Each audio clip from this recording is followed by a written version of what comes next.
Hey, what's going on, everybody? This is Chris and Aaron here with NeXGen Pioneers. We are back here for our, I guess, first real official podcast here. We are going to be talking about the 2022 trout stocking fishing here in PA and in Maryland. So, should be a pretty good episode here. We're just going to be talking about the quality of the stock, how many fish each state, pretty much stocked, our personal experiences, and touch on maybe a little bit of opening day grudges and uh, struggles. So yeah, so it's just what do you guys say, Aaron? Periodically, like through this podcast, me and Riggs are going to talk amongst ourselves, and then as we talk, you guys will get information because I don't know really how his trout fishing experience has been this so far this year in 2022. But I mean, I know how mine is, and me and him's going to communicate through that, and you'll listen and find out how it went. So, Riggs, how was your experience on opening day 2022? So Pennsylvania has, I consider, almost like three opening days. They stock in February for delayed harvest, so that's where you can go fish for trout, but you can't keep any. It's all catch and release. And Mm-hmm. then we have Mentor Youth Day, which is like the last Saturday in March. I'm pretty sure something around that, something like that. And then we actually have the official statewide opener. Previous years, sometimes they delay the opening depending on what zone you're in. But these past couple of years, they've just been opening wide open on usually like the first Saturday of April or something along those lines. Um, but yeah, I went out on opening day, and we were there, or I was there first thing in the morning, waiting for the bell, the 8 a.m. bell. And unfortunately, we got like 2 inches of rain the night before.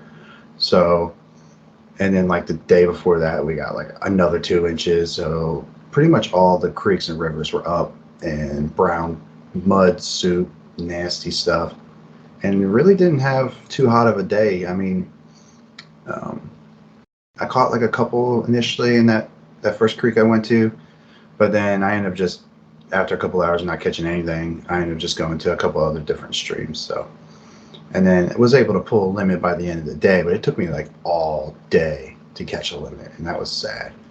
And Um, you're more or less located on the eastern side of yeah, Pennsylvania. I'm in Okay. Southeast PA, so Montgomery County, Chester County, Delaware County, Philadelphia County.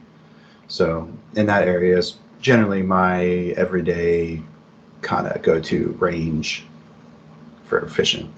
So I was like, I started my day off in the Wissahickon Creek. So it's a local stream that runs through Montgomery County and Philadelphia County. So, and then I end up going to, I think it's called Kettner Creek, and that's Norristown State Farm Park, and then went down to Stony Creek eventually. So, and I Gotcha. was able to bottom it. So water conditions were rough. Yeah, water conditions were rough, so I figured I'd find a smaller stream to fish out of. But How was the company? Was it a lot of people? there's tons of people out, like tons. I mean, we got there the first spot at like 7 a.m.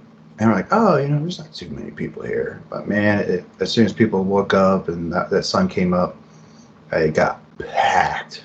And I mean, like, people had no shame either.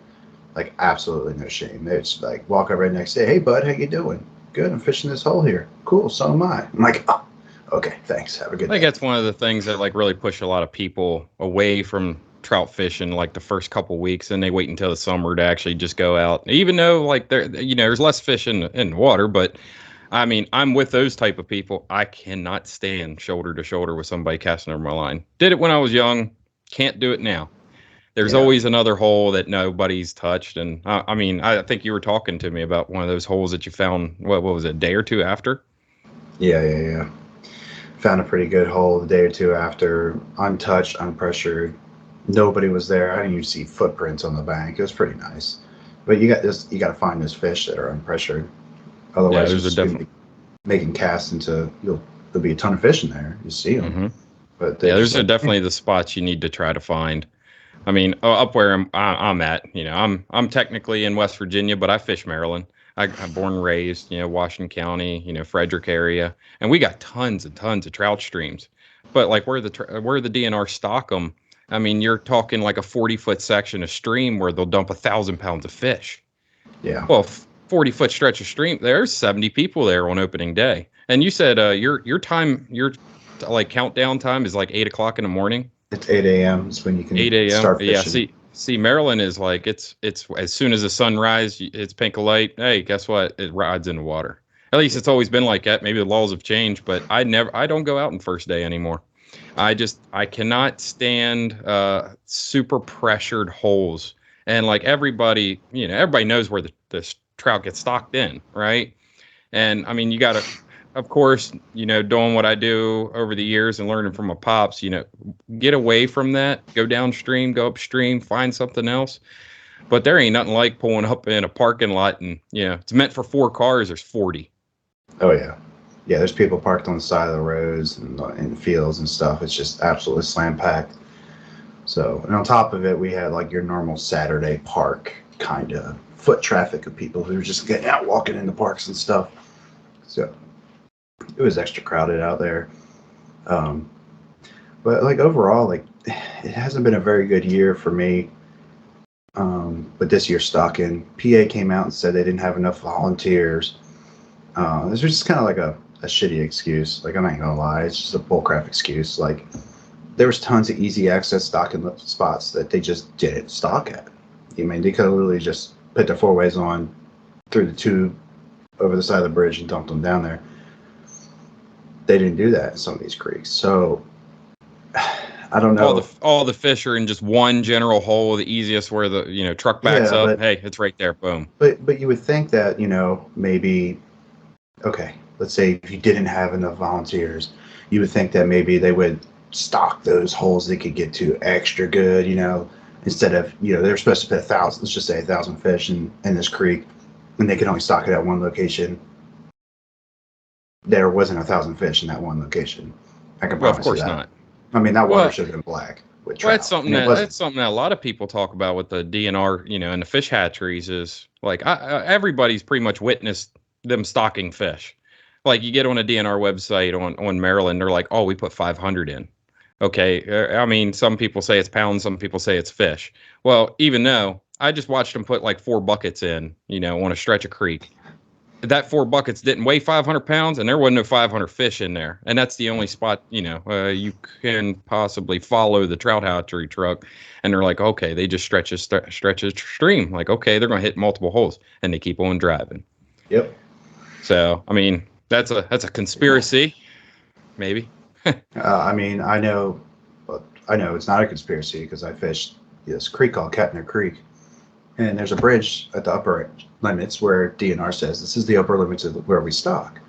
And then this is the lower limits of where we stock.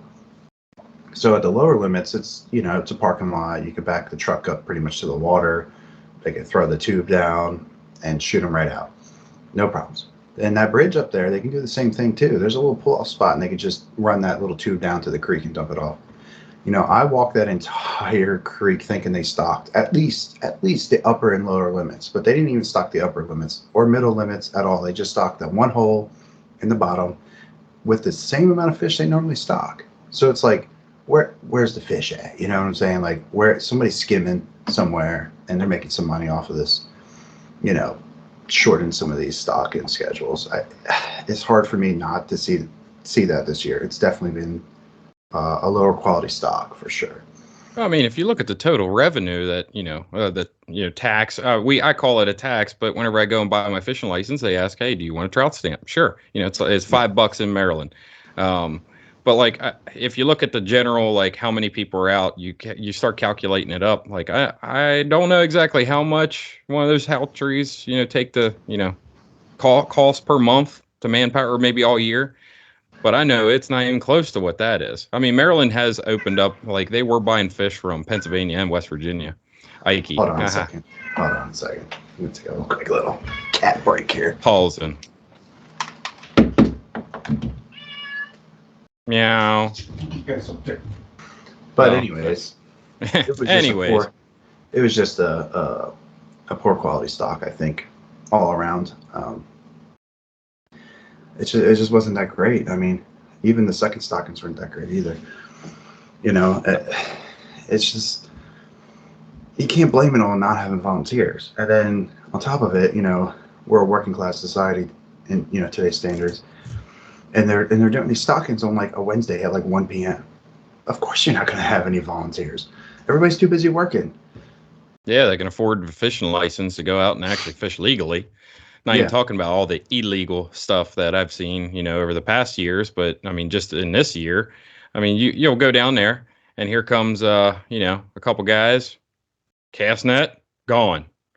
yeah. DNR So pulls up, you report it, and they're like, "Oh, well, we didn't catch them." Yeah, yeah, we, or we can't arrest them because of COVID. But yeah, we're the COVID I'm restrict. Oh, yeah, we can't arrest anybody. but yeah, let's go over some numbers here. We're going to go over Pennsylvania and Maryland here. So I'm going to screen share this to you guys. All right. So you can see here, this is for PA Fish and Boat Commission. And it talks about the number of streams, lakes, and combines down here at the bottom. You could see here. So they estimated a total of 4.3 million fish were going to be stocked this year.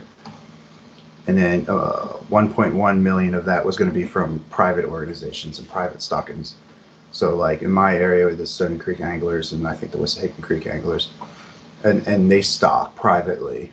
It's like a club ordeal. So that's what this means here is co-op nurseries. This is what the state provided here. It's like just shy of 3.2 million. Well, you also got to think you got a humongous fucking state. Yeah, we do. Pennsylvania It's ain't very no large. slouch on it's immense. And I mean, you live on the eastern side, southern eastern side, when there's a lot of mountains and really good streams up. Basically where I could basically be there in about an hour. Yep. Um, Yeah, there's not a lot of. I mean, they stock 700 streams, 127 lakes here, total combined of almost 150 locations, bodies of water they do stock.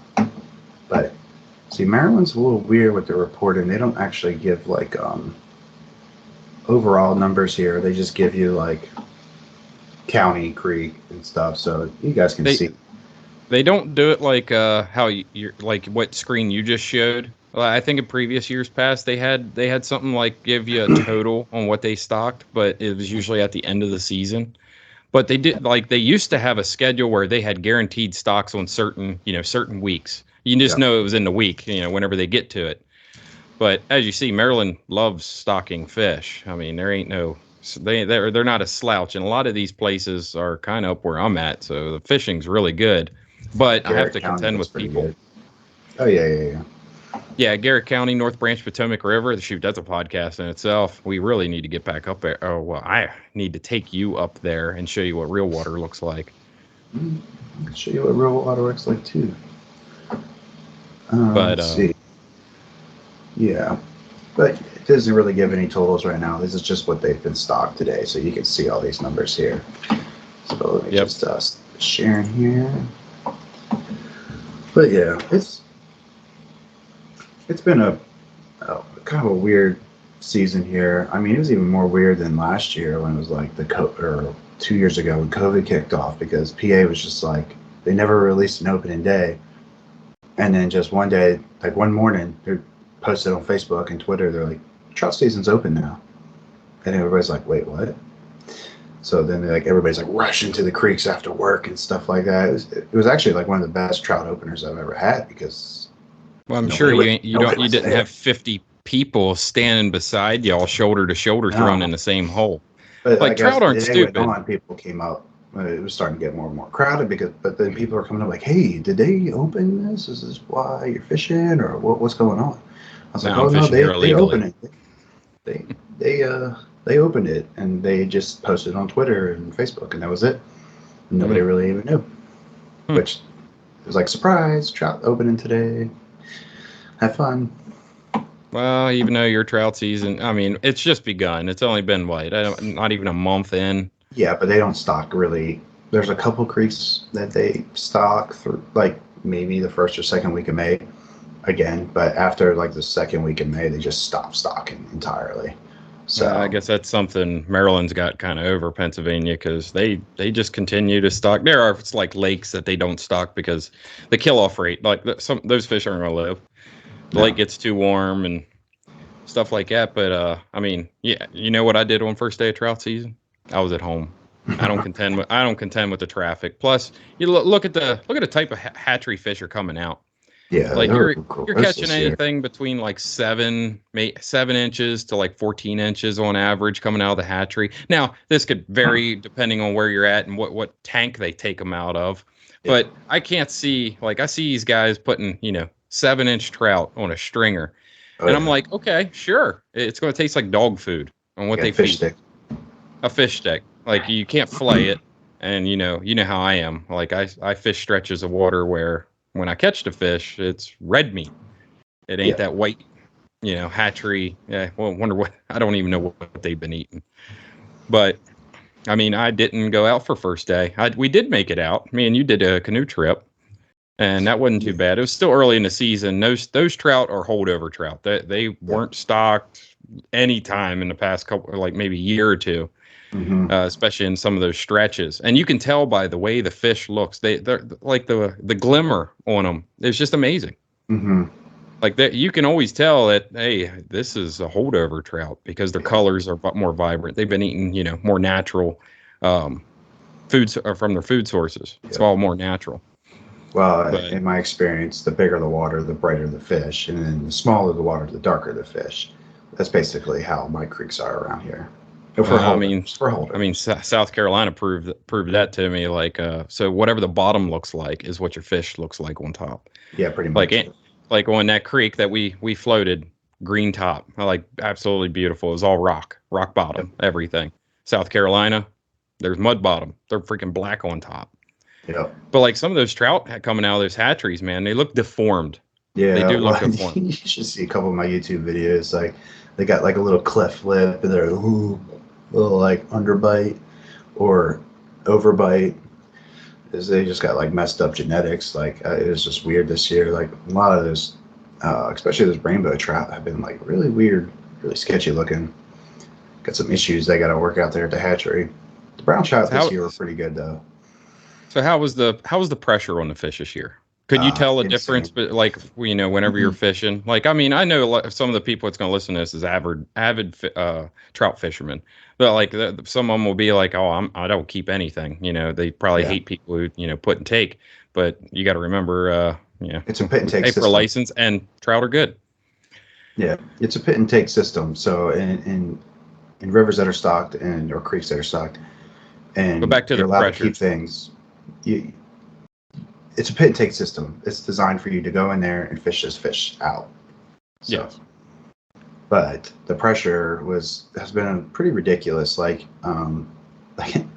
there's this one stream I'll stop at on my way to work, and hoping that like maybe I'll catch that 4 or 5 pounder that's just sitting down there because like that's the main stocking spot, and they put a couple of them big brooders in, and man, it's like 6 a.m. There's like 5 cars there every day, every single day. I'll Hmm. drive past there every single day, and there's like 5 or 6 cars there.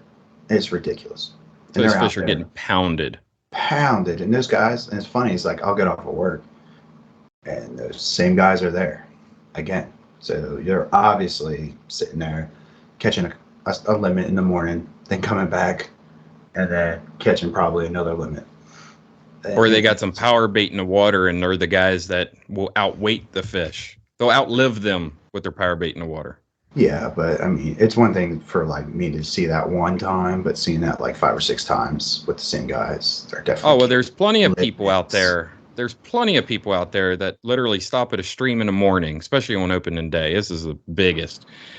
Catch their limit, drive back to their house, drop off their limit, and they'll keep doing this until a DNR checks them. And then, hey, now you know what? I'm just going to go catch my 5, and I'm going to be done. Yep. And I mean it's kind of abuse of the system, but I think we all have seen people do that. It's kind of Mhm. is what it is. Yep. The only thing you can do is tell them don't do it, but hate shame them. Yeah. Yeah. It's it, it is what it is sometimes. I mean, these are I mean, just stock trout. Like I don't. I don't get why people get so worked up over stock trout. They're just stock trout. They're literally fish that are grew up in a pond and they put in your creek. And it's designed for you to take them out. Well, don't So, fact check me, but I'm pretty sure I read in a complete article from a DNR page that I guess it was some state out west actually slowed their stocking or trout stocking because they were seeing a decreased number in the native trout population. Don't quote me on like what river they did it on, but it was like 450 per mile. And then they came back 3 years later after not stocking, stock trout in that stretch of river, and it jumped up to 1,400 native fish. And I'm mhm. like, that's a pretty cool statistic because I mean we have natural trout streams around here, but they still stock them. I'm like wondering if hey, maybe you can back off on that and bring back our actual native trout back. Yeah, I mean, Pennsylvania, I think, has turned away from stocking creeks with natural populations, right? So they don't stock like there's a natural brown trout stream in Valley Forge, but they don't stock it. They stocked it like once in the 70s, and they haven't stocked it since. Um, and that brown trout population's held and is growing. It's actually pretty nice. Unfortunately, there was a water spill though, like last year, that really Hmm. had it caused a huge fish kill off in a large portion of the stream.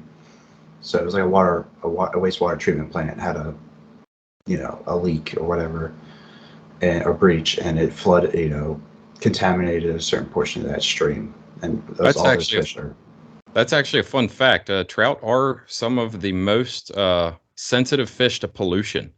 They Yeah. actually, being from wastewater background, they actually have certain tanks that they allow the water that goes through the facility into a holding tank where there are trout in them.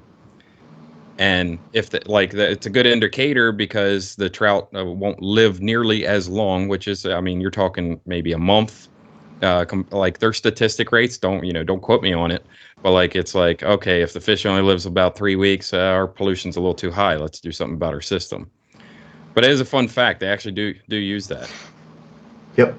Yeah. So, but yeah, unfortunately, a lot of those trout did perish, and the fishing quality in that stream has gone down. Plus, that stream has seen a lot more pressure in the past year or so than it ever has. Like, period.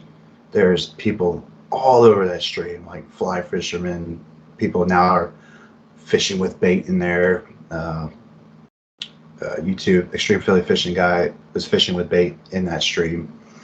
Um, it's took me to talk about ethical practices. What he was doing, he was fishing out just outside the park limits, so he was technically, legal beagle because it's like an unregulated, or it's like you know catch and release, all tackle, whatever stream.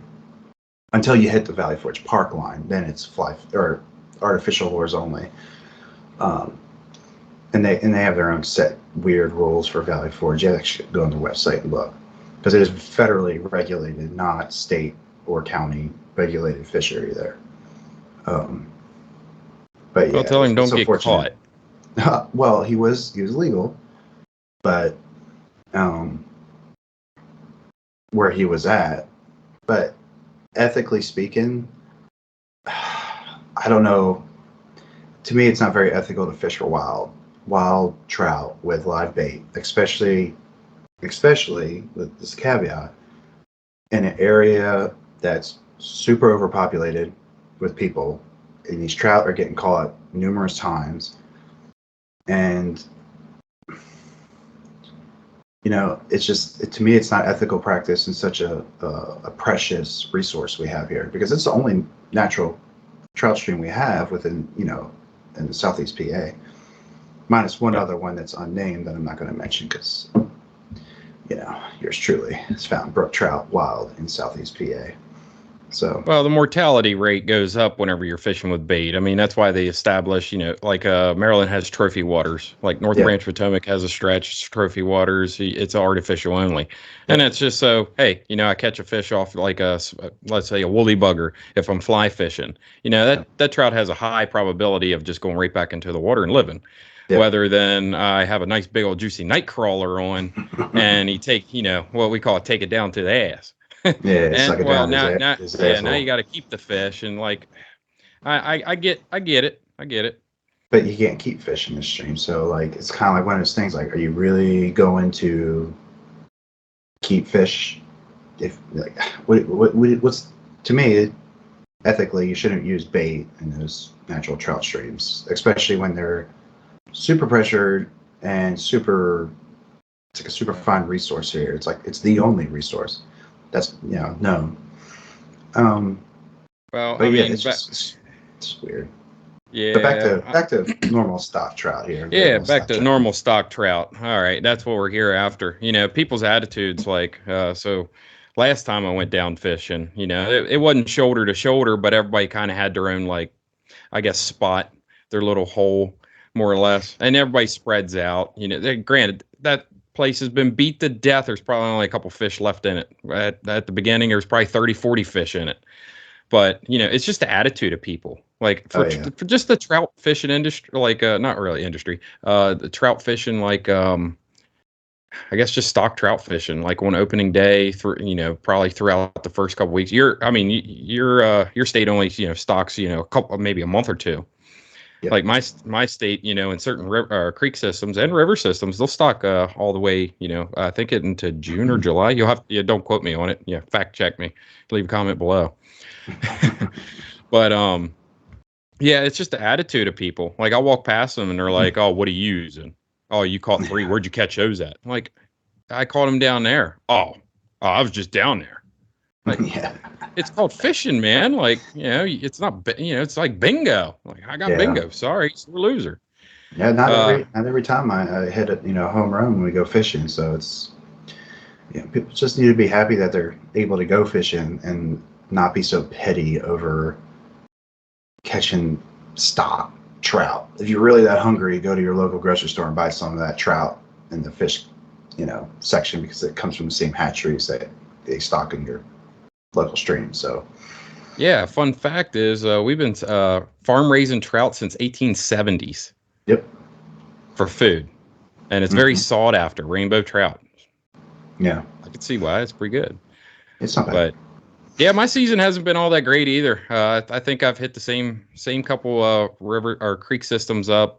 I think 4 or 5 times now, and I mean, yeah, one here, one there. I mean, my preferred bait is the pink San Juan worm, Oh and I yeah, think Wrigley will give me a smirk on that one. There's a lot of people who just kind of frown upon it, but man, it's my tried and true bait. Now, it might not work for you, it might just work for me. It's all about the drift. But I don't sit in one hole, and Wrigley can attest to this. I am a running gunner. If that fish ain't biting, I want the most aggressive fish. As soon as I throw in that hole, that fish better hit. oh yeah, Now, I know that's not how you're supposed to fish, but I like the most aggressive ones, usually the lead fish in that pack, and the first one that hits the most hungry and sometimes the biggest. So yeah, bouncing hole to hole, that's kind of how I find my success, especially on, trout openers, even the weeks to follow. yeah, yeah. Especially when these trout get thinned out a little bit by the crowds of people. Now instead of 200 trout being in that one hole, there's maybe 2 to 10 trout sitting in that hole. But as time goes on, these fish really, really, really, really like to spread out. So I don't like being around each other. Like the other day, I was fishing this really tiny creek that they stock, and it's been on pressure because I guess a lot of people just overlook it because it's literally like 8 to 12 feet wide. Um, and I'm sitting there. The water, it just rained. We got a bunch of rain. Every other creek is mud soup, browned out, flooded. Well, you name it. And this creek, it was up a little bit. It was a little murky, but it was fishable murky. And I'm sitting there and I'm pulling trout after trout after trout. I mean, I got my limit in like 10 minutes. It was nice. During that 10 minutes, I was like fishing. I fish for a little longer than that. I always keep one under just in case, so I can keep fishing. But they're just sitting down there, and I was literally standing in this creek, and these fish are swimming right past me up these rips. They're coming out of the water, swimming up these little gravel pads, and it's pretty remarkable to see. I mean, these are stock trout, and within a month, they're as soon as they get the rain allows them to, they start swimming, and they want to spread out. They really do spread out, and they spread out pretty quick. And I don't think people really know. I think PA did a couple research studies on like brown trout, and like the average brown trout is like swimming like over 100 miles in like a season, or like a year. Swim, it's just crazy. It's pretty unique, but yeah. And Yeah, like, I mean, this is definitely a subject we could talk, hours and hours about. Like especially the things we could do a whole thing. It's just what irks you. What irks me is a really small stream. Everybody's there, first day of trout season, and somebody's in hip waders in the water. Oh my goodness! If you're yeah. that guy, fuck you. Okay. Buddy, I'm throwing my hook and sinker at your boots every time. You're going to have 50 holes in those waders by the time you're out of them. Snag them, snag them. Buddy, I can't stand it. Dick's Sporting Goods specials. And then they look at you like, why don't you have any waders on? Like, because I'm not an asshole. Yeah, it's bad enough. There's 100 fucking people fishing this one hole, and then here you are standing in the middle of the hole. Right? So. I can't. It irks me. But well, let's try to wrap this up. Yeah, guys, we're gonna wrap up this episode here. Let us know what you think. How's your 2022 trout season been? Comment, reach out, message, whatever, do whatever you want. Let us know how your trout season has been this year, and what's worked best for you. Obviously the pink San Juan worms work best for both of us. I've been buying them out every time I go to the store. But yeah, guys, we like to have some interaction here, so let us know how your season is going, went, and if you feel the same way I do about the shortcomings on the Pennsylvania stock trout, how they stock, the quality of the stock, and how many they stock. So just let us know, interact. We'll interact back, and I look forward to posting another podcast here, and I appreciate everybody who's listening, and should be it's not bad. And you can always support us by clicking that like button. Hey, that subscribe button's down there in that like little corner right there. Hit that. It makes our hopes go up for this. We're on a whole bunch of different platforms. You can find all the links. They should be down below in the description. Or if you're listening to it, just us talk, and you're not actually watching the video, then just shoot on over to our website. And we're on Buzzsprout. So go ahead and we have our own website too. And make sure you punch in our name right. It is NeXGen Pioneers. NeXGen Pioneers. So, yes, give us a follow. Yep. All right, guys. Appreciate it. We'll see you guys on the next one. Toodles.